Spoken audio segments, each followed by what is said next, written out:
আমাদের রূপ হবে ভয়ঙ্কর। আমরা এবার তাকে ভয়ঙ্কর। জামাতের নায়েবে আমির ডাক্তার সৈয়দ আব্দুল্লাহ মোহাম্মদ তাহের ও বিএনপির মহাসচিব মির্জা ফখরুল ইসলাম আলমগীর প্রধান উপদেষ্টা ডক্টর মোহাম্মদ ইউনূসের সফরসঙ্গী হিসেবে বর্তমানে যুক্তরাষ্ট্রে অবস্থান করছেন। তবে এই সফরকে ঘিরে শুরু থেকেই উত্তপ্ত যুক্তরাষ্ট্র। বিমানবন্দরে এনসিপি নেতা আক্তার হোসেন হামলারও শিকার হন। এ সময় আরও একটি ঘটনার জন্ম হয়।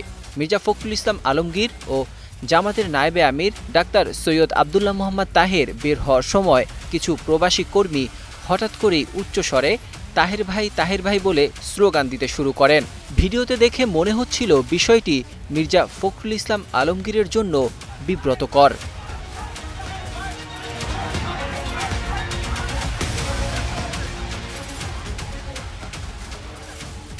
ঘটনা এখানেই থেমে নেই।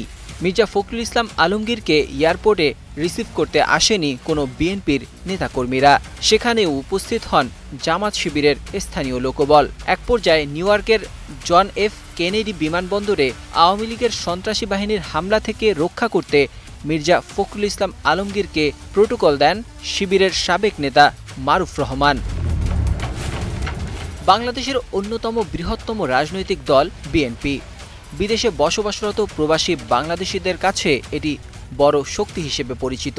কিন্তু সাম্প্রতিক সময়ে যুক্তরাষ্ট্রে মির্জা ফখরুল ইসলাম আলমগীরকে এক প্রকারের একা দেখা গেছে। তার পাশে দলের কোনো নেতাকর্মীকে দেখা যায়নি।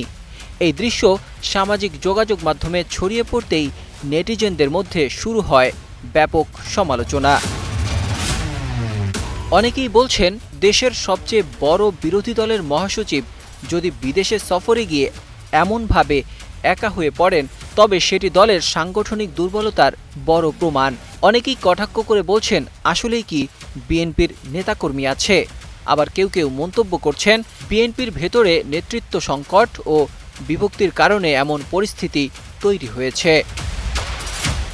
এদিকে প্রবাসী সাংবাদিক ইলিয়াস হোসাইন তার এক ফেসবুক পোস্টে লিখেছেন, শুক্রবার জামাতের নায়েবে আমিরকে সংবর্ধনা দেয়া হবে, যেখানে দেখা যাবে সাংবাদিক ইলিয়াস হোসাইনকেও।